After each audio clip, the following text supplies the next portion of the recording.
Tucker, Cornelia Whittelow, Rebecca Robertson, Leela French. Names unfamiliar to us, but these names and a handful of others formed the foundation of what would become Mount Zion Baptist Church. The year was 1893. Wilkes-Barre was a growing city, and it was here at what was then 22 Wright Street that John Smith Williams and other believers would form the Wilkes-Barre Baptist Mission. 3 years later, AME Zion members joined with the Baptist Mission. Then finally, in September 1902, Mount Zion Baptist Church was formed. And in 1907, they relocated here to 146 Hazel Street. A stable known as the King's Barn, which is now the Turkey Hill, had a second-floor meeting house where members could meet for worship. The church purchased a lot on the north side of Wells Street for a whopping $1,500. A new brick building was constructed that could seat 250 people. A God-sized dream for the congregation of only 38. June 12, 1914, the church on Wells is completed under the leadership of Reverend McKissick. With regular services on Sunday morning, a growing and traveling choir, and new midweek services, the church building helped the church serve the community for 50 years. But the explosive growth of Wilkes-Barre in the early 60s meant that the city had to make some changes. In order to make way for new public housing projects, both Mount Zion and Bethel AME were demolished by the city. This left Mount Zion searching for a new home, and they found it in an old school building, the W.E. Doran School Building on Hill Street.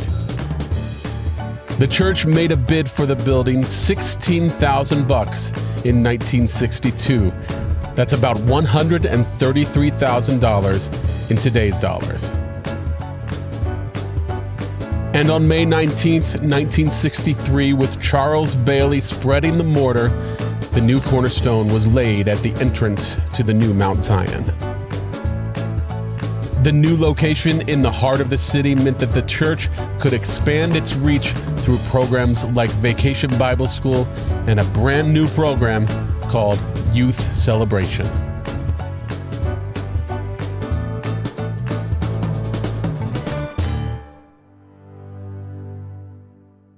Throughout the years, Mount Zion's impact is palpable. The church has lots of historical firsts to be proud of. Even before the turn of the century, one of Mount Zion's early founders was Wilkes-Barre's very first African-American fire chief. Later, John Robert Dudley, Keith's uncle, would become Pennsylvania's first black state trooper. Then Charles Bailey, Bruce's father, would become Wilkes-Barre's first African-American police officer and sergeant. There's Barbara Shorter, Mount Zion's first ordained woman. Belinda Tabron, the first African-American school administrator. Pastor Sean Walker, the first black school board member. With a series of historical firsts, it makes sense that Mount Zion would hire a pastor to continue the theme. In 2004, after spending time as Mount Zion's interim pastor, Michael E. Brewster accepted the call to be Mount Zion's 21st pastor. In his 14 years, he's brought incredible vision and passion to the role, launching Mount Zion's first praise team. Then, Zion Biblical Institute, a place for taking our discipleship to deeper levels. Then in 2010, he launched the very first community event for the National Day of Prayer called Circle the Square with Prayer. Then the following year, he launched Mount Zion's Community Easter Service, taking the gospel outside of our four walls and into the city. When racial tensions seemed high, he launched Building Bridges as a way to get everyone at the same table. And just a few years ago, he helped launch Living Water, led by Harlan Tabron, to meet the needs of our youth.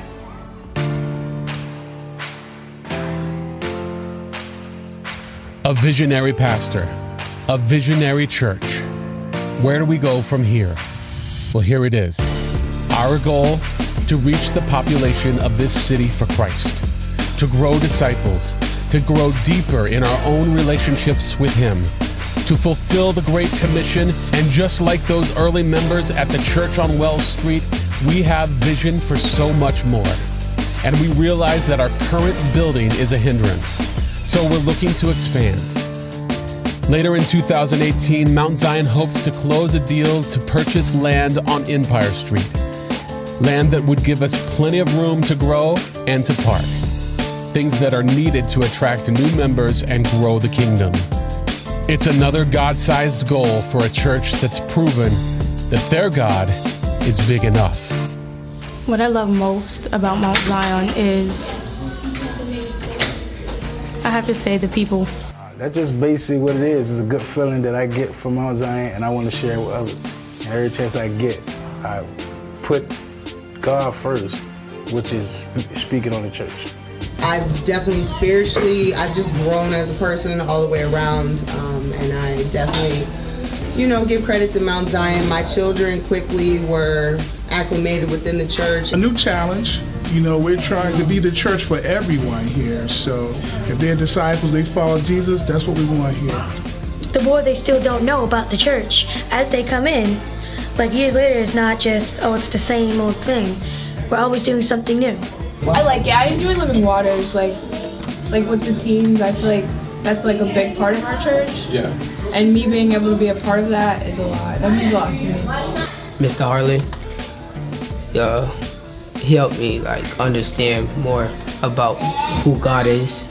We're just grateful for what we see today and how God has just connected the body. My feeling is we're going big places, big things, and I hope to be a part of it, and I hope everybody else get on board. So that's Mount Zion, all 125 years and beyond. We stand on the shoulders of the great men and women of God who served before us, and now it's all up to us. There's a huge mission ahead. The question is, are you in?